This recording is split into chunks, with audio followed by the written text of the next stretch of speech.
Kia ora koutou katoa, nau mai haere mai ki te manatu hauora. Welcome back after a bit of a break to the Ministry of Health. Thanks very much for coming up today. Well, as you will all know, we're nearing the end of New Zealand Sign Language Week. It's a celebration of sign language as one of our 3 official languages in Aotearoa, New Zealand. So I do want to take this moment to acknowledge and celebrate our deaf community across the motu and also pay a tribute to our interpreters here today. Just from me personally, I've particularly enjoyed working with our New Zealand Sign Language interpreters over the period of the pandemic, in particular at the 1 p.m. stand-ups. They do a fantastic job, and it has helped communicate information to a crucial part of our community. So I want to thank them so much for their work in this week where we're celebrating sign language. And I want to acknowledge Deaf Aotearoa, who have helped me this week participate in the Sign Language Challenge, and also who kindly donated this T-shirt to the Ministry of Health here. Here we go. And to celebrate Sign Language Week. And you might see right to my right a lovely clock that has got the numbers in New Zealand Sign Language symbols. So thanks very much for that to Deaf Aotearoa.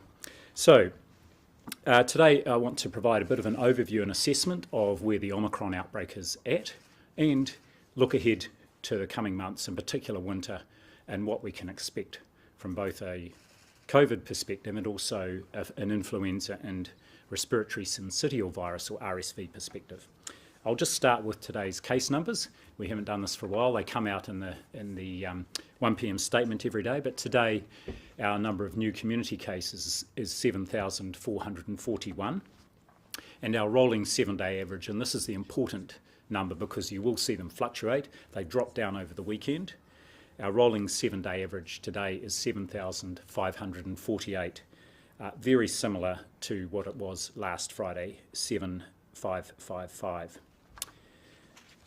The impact of Omicron, even though it's a less severe variant of COVID than Delta, the impact on in terms of the severity of illness is still visible, and we've got 398 people in hospital around the country today, and 6 of them are in intensive care or high dependency units. Sadly today also we're reporting a further 29 deaths with COVID-19, and so the total now comes to 940 deaths, and the 7-day rolling average is at 14. Now just a reminder that the number of deaths reported each day does fluctuate. We saw it, I think, 3 at one point one day over the weekend, a large number today, and on today's number 14 of these deaths are ones that we have found through a reconciliation of all the deaths that have been reported through the deaths document database over the last weeks and months. I mentioned a couple of weeks ago that we're also looking at how those deaths are categorised, and we're very nearly through that work of categorising all those reported deaths into those that were absolutely clearly from COVID-19, those where COVID-19 was a contributing factor, and those where it was incidental, but the cause of death was another cause of death. And we will be updating that, be able to update that on a daily basis once it's reported, because our coders are going to look at the data every day with a special workaround. So I do want to pass on my condolences, not just to the whānau and friends of those who have died that we're reporting today, but those who have died throughout the pandemic. So I want to move on and show a few slides to illustrate what is happening with the outbreak in New Zealand. First of all, and this is a slide we've shown before, and we will be able to make the slides available in soft copy afterwards if you'd like to either ask Luke, who's our media advisor at the back of the room, or email our media team. So this is cases per 1,000 people by our 4 regions, which are the northern region, what we call Te Manawataki, or the Midland region, the central region, which is around Wellington and north of Wellington, and then the southern region, which is all of the South Island. Now, the important thing to note here is the orange line, which is the northern region, and you will see that whilst it's not the highest at the moment, the highest rates at the moment are in the southern region, and we can see that in our case numbers and our hospitalisations, especially in Canterbury and in Dunedin, southern. But you can see the northern region case rates creeping up again over the last 2 or 3 weeks, and you'll have heard commentary about this. That does suggest that there is more infection again in the northern region. But I would say that alongside that, we haven't seen an increase in the quantity of virus found in wastewater testing in the northern region as yet. It's still level. And likewise, the positivity rate of people presenting to hospital, and everyone is tested when they're admitted or in the ED, the positivity rate is steady at around 5% across that northern region. So some of this apparent increase may well just reflect more people reporting. For example, if people were away over Easter and the Anzac period, they may not have been quite so inclined to or may not have reported infections, but now they are back home and we still have that isolation period of 7 days required. They are reporting there.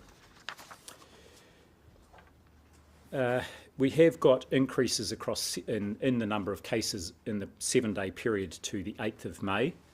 It increased in 7 of our DHB regions, Waitemata, Auckland and Counties Manukau. Modest, not the 50% increase that people have been talking about, and also in the Waikato and Hutt Valley and Wairarapa and Capital and Coast. So really centred around the northern region and Waikato and here in the capital, Wellington. We know that some cases are not reported, and we do try and estimate the level of reporting we think we're getting. And one of the best ways we can do this is look at the positivity rate of our border workforce who are undergoing surveillance. And based on that, we think that probably about half of cases, actual cases, are being reported. And some of those cases not being reported are because people don't have symptoms, so they're not actually testing.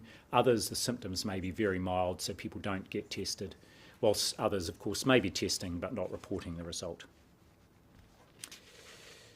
On testing, you will recall, and as part of our standard practice through the review, through the pandemic, we've reviewed our ongoing response, particularly when things haven't gone as they should have. And in March, I commissioned a review to look at the backlog of PCR tests that we had in the early part of the Omicron outbreak.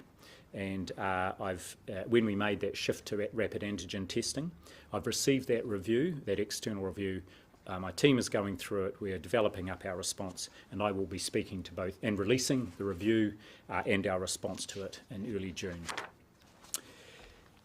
Our second slide has got a few things in it, but what this is showing is our modelling of hospitalisations as we expected in the outbreak to date. And then the black line with all the dots is the actual hospitalisations and how that has mapped. And then it's looking forward to 2 scenarios that our modelling suggests could happen through winter. And I'll come on to those a little bit more. But the scenario A, the blue line, is a lower peak, perhaps delayed till around August, September, so later in winter. But the scenario, of course, that it behoves us to plan for is the second scenario, scenario B, which sees, and we may be seeing this, an increase in cases and on top of that hospitalisations through May, and then another quite large peak, another outbreak again through winter. We know that winter tends to bring more respiratory illnesses. People are inside more, and so there's more opportunity for the virus to spread.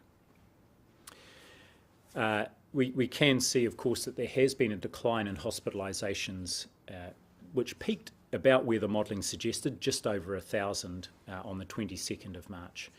But the decline in hospitalisations has been lower. And I dare say in the case of both cases, we thought our case numbers would come back to a baseline of around 3,000 to 5,000 a day. In fact, they seem to have bottomed out at around 7,500 a day.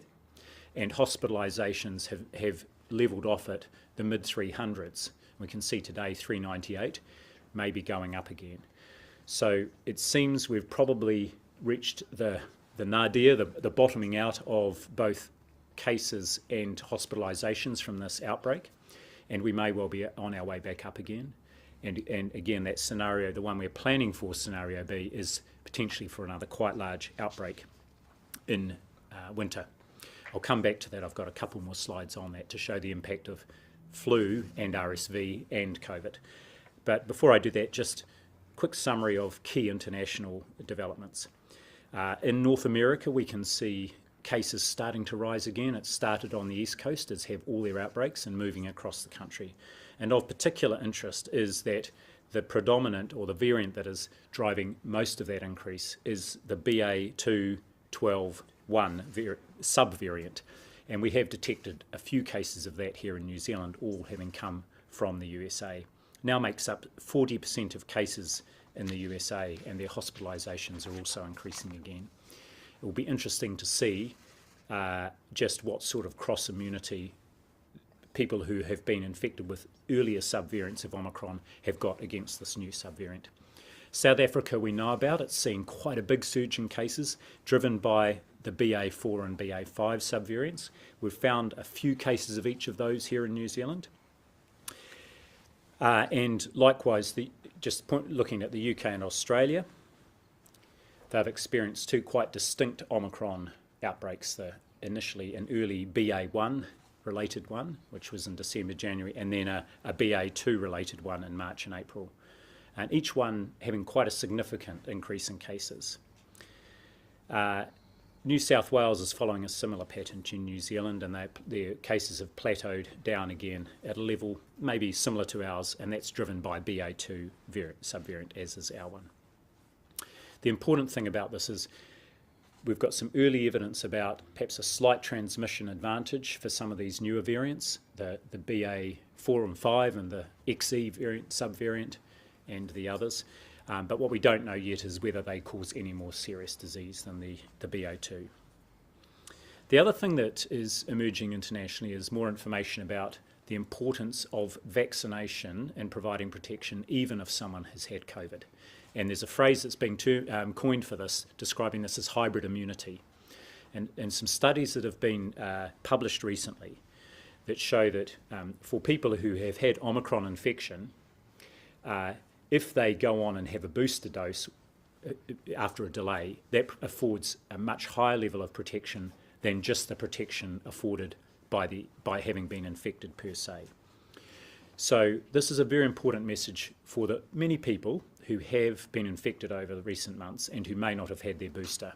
Yes, our advice is to wait 3 months, but it is absolutely worthwhile going in and getting that booster dose, the third dose, as soon as you are eligible for it, to help protect yourself from potentially being reinfected and, of course, protecting others around you. On the subject of reinfection, we've just provided some updated guidance to the sector around whether and how to test people who might be reinfected with COVID. There is a risk.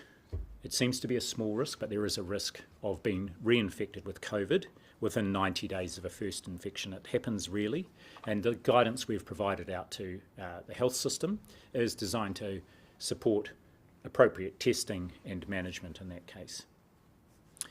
We're continuing to monitor both the international evidence and our own experience here around reinfection. And what we're really looking in particular at is whether these new subvariants are more likely to cause reinfection for people. But just to say again, all the measures that help prevent you getting infected in the first place will help prevent you getting reinfected. That is a risk, and so the usual things are very important. Get that booster if you haven't had it as soon as possible. Use masks when in indoor environments outside of the home, and of course stay home if you are unwell, whether it's COVID or not. Now, a little more on our winter modelling. We've passed the peak, it seems, of the current Omicron outbreak, but we are preparing, as that earlier slide showed, for another potential peak during winter, and that could be quite high. At the same time, we have been anticipating and are planning for concurrent infections with influenza. We're already finding some here, particularly down in the lower part of the South Island. They've found some influenza A, and it seems there's some in the student population in Dunedin, and now also some in Queenstown. So we have some isolates. What we've seen in the Northern Hemisphere is that the flu and RSV seasons through their winter were quite low, but actually they've got a bit of a surge again now. And recently, Australia is finding some influenza A especially. The good news is, in Australia, where they're a little ahead of us, the current flu vaccine and the strains in it afford a good level of protection, particularly including against that influenza A. We know also evidence that people can be co-infected with flu and COVID at the same time. Around 3% of people, they have found this in the UK, and that people can be particularly unwell with that. So all the more reason to do everything you can to prevent yourself getting a respiratory infection, masks and so on, but also to have both a flu vaccine and be up to date with COVID vaccination. So on then to our winter planning. So what this slide shows is our typical winter, and what's modelled here is what happened last season, where that blue level of admissions to hospital around the country for respiratory illness, you can see it peaks during winter, and that's mostly because of flu. But on top of that, we've put that RSV peak that we experienced last year. It was really quite significant, and you'll recall how much pressure it put on our hospitals at the time. So we were expecting to see that. But what we've also done, and this is the next slide, is we've modelled that RSV peak, which we may see, with under the blue colour there, what we would expect from a normal flu season, and we've put our modelling of COVID-19 on top of that. And you can see when it really peaks, in perhaps July or August, that's a pretty significant number of people in hospital with respiratory illnesses, including over 1,000 potentially at its peak with COVID alone. So of course, all our district health boards and nationally, we are doing quite significant planning ahead of winter and the potential for that surge. Flu vaccination is imperative here. We've already had approaching 700,000 people who have had their flu vaccine since we kick-started the campaign on the 1st of April. And particularly important is many people over 65, around half of our over 65s already, which is great. Please, many people are eligible for free flu vaccination. Go and get one if you're eligible for free flu vaccination. And even if you're not, please consider doing so. It's relatively cheap. We're also finalising our eligibility criteria and the detailed operational rollout for a 4th dose of the Pfizer vaccine for vulnerable groups, including older people. We'll have an update on that soon as final decisions are made, but I'll just make 2 comments. First of all, something that's absolutely guiding our decisions on this is our technical advice is to wait 6 months before that 3rd dose. And for the vast majority of people, they haven't yet reached that 6 months. And the second is, and this is particularly important for older people, we're very keen that they have peak immunity from that 4th dose right at the time of that projected winter peak of Omicron. And that's not till July and August. So there's no hurry to get people that 4th dose, and we are wanting to get the timing just right. And June will be the time when we're aiming to roll out that program. But we'll have more on that when final decisions have been made and we can provide the detailed operational information. So finally, and then we'll have questions, the 3 things that I remind everyone to do: make sure you go into winter as prepared as possible.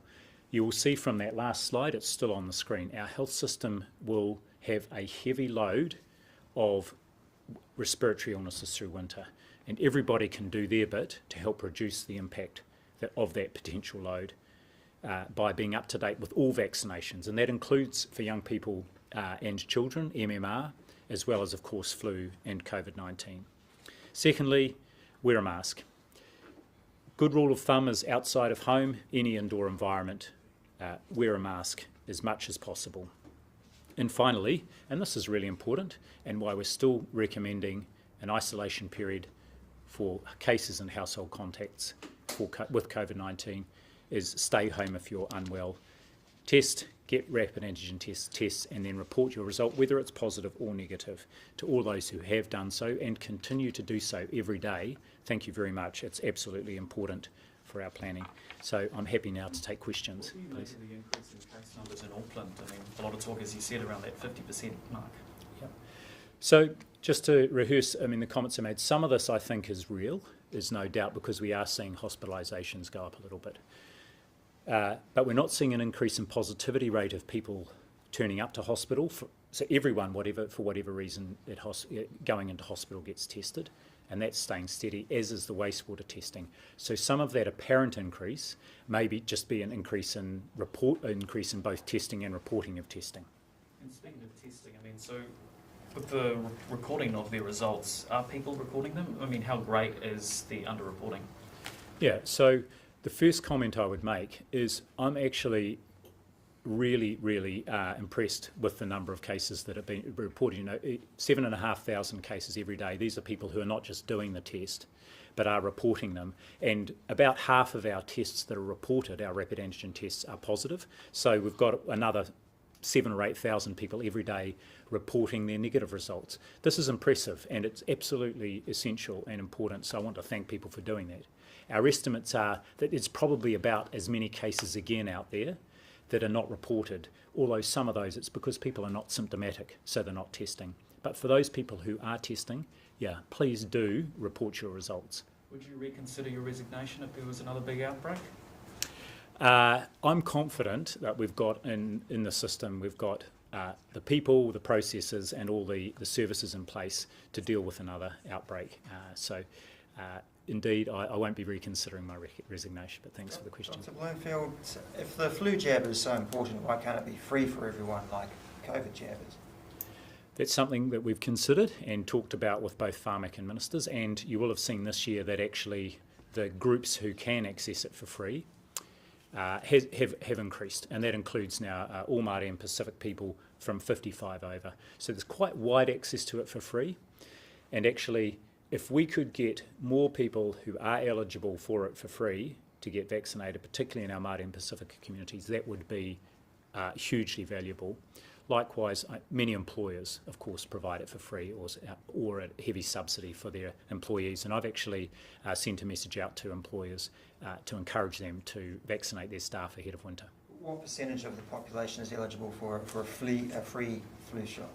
Well, you've got me there. I'll have to come back exactly on that. But it's the important thing is it's not just a significant proportion, but it's the people who we know would have the worst outcomes if they did get the flu, and so that's who the free vaccination is focused on. Do you personally think that it should be universally available for free? Well, it's certainly universally available, and I encourage everybody to get it. We've had a look at whether to provide it for free for everybody, and at the moment I'm really pleased that we've had that extension of eligibility for free vaccine this year. So is the reason it's not universally free for financial reasons or epidemiological? It's more for epidemiological reasons. How is the border reopening affecting the modelling? Last winter our borders were shut. This year we've got people coming in. You just spoke about how that variant is spreading through the states. They're all going to come here with no pre-departure testing. How is that affecting the modelling? Well, of course, we still do have pre-departure testing at the moment, and we then have and intend to maintain a requirement for everybody coming in to be provided with rapid antigen tests, to do the testing twice, and to report that test result. And then, of course, we can keep our surveillance going for those new variants. And those people that do test positive, who have arrived recently, are required to isolate for that 7-day period. So that maintaining that isolation requirement for cases is absolutely fundamental to our ability to control the outbreak in New Zealand, and including any onward flow of any new variants that might come into the country.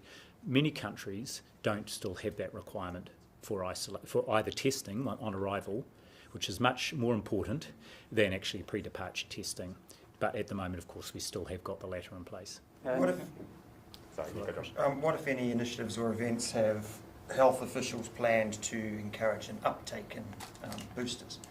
Yes, this is vexing us. We have been pushing this for quite a while, very hard, with advertising, and all the infrastructure is still out there to get booster rates up. I should say our booster rates have levelled off at almost identical rates to what other countries that had very high initial course rates. So it seems to be an issue internationally. We're looking at that, and in particular how we can get those rates up, and our paediatric vaccination rates up, which aren't at the level which we want and we're hoping for. So our approach now is this one of really positioning it around getting ready for winter. and includes a range of things, including flu vaccination. Would there be a Super Saturday type event? We haven't planned for that, but of course we'll keep every option on the table. How many of the current cases are kids who caught COVID at school since the holidays? I don't have that information. What we will be able to do is provide a breakdown, and it may be in the 1 o'clock statement, of the age breakdown. At the moment, still the majority of cases are in our younger age groups. So when I say that, sort of under 35s, for those of you who are in that age group, you're still young. But the fastest increase in rate is in our older age groups, and that's why I think we're seeing our hospitalizations start to go up again. On the updated vaccination passes, there was the second point made around how if you've been infected but haven't had your booster, you can still get a vaccine pass. How much is that an honesty system? Say if they need to get brought back, how much is that relying on people to do the right thing and say they have been infected when they could just lie? Well, the easiest way for us to know that people have been infected is they've recorded a test, a rapid antigen test online. So for most people that will be the case, so we will be able to verify. There will be some people who have been infected, did a rapid antigen test, maybe didn't upload it or didn't test, and of course that will require an honesty system, but there will be a process that we will make public over the next couple of weeks as to how they can get a temporary vaccination pass until they're due for their booster, which will be 3 months after their second dose. 3 months after their infection. And the Disability Commissioner found that the disability community did feel quite left out in a lot of previous decision making. How much engagement are you going to be doing with them going forward in future decisions? Yeah, what I would say is that, and I've looked at the report from the Disability Commissioner and our response to it. The majority of those issues that were identified, we had already started engaging with much more robustly and also appropriately with the disability community.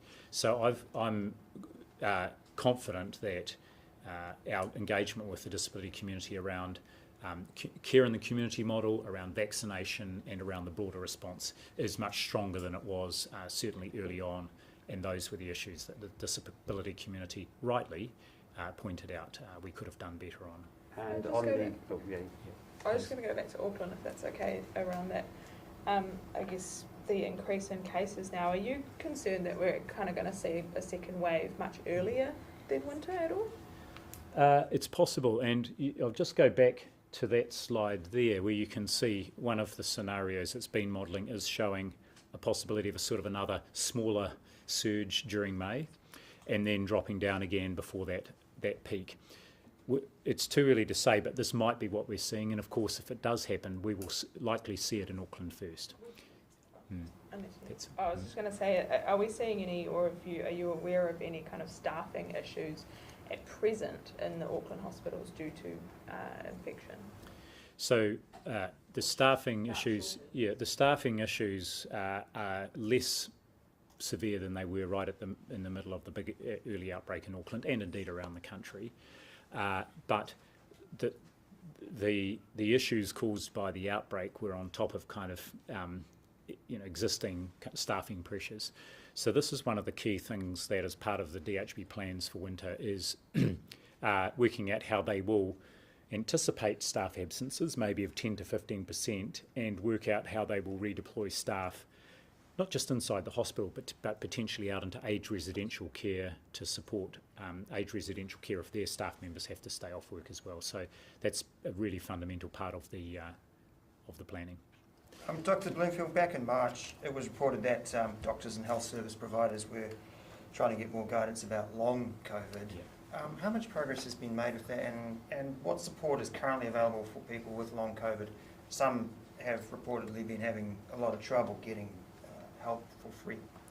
Yes, so this is clearly an emergent area, both our understanding of long COVID and indeed then what can be done to support and help people manage their symptoms.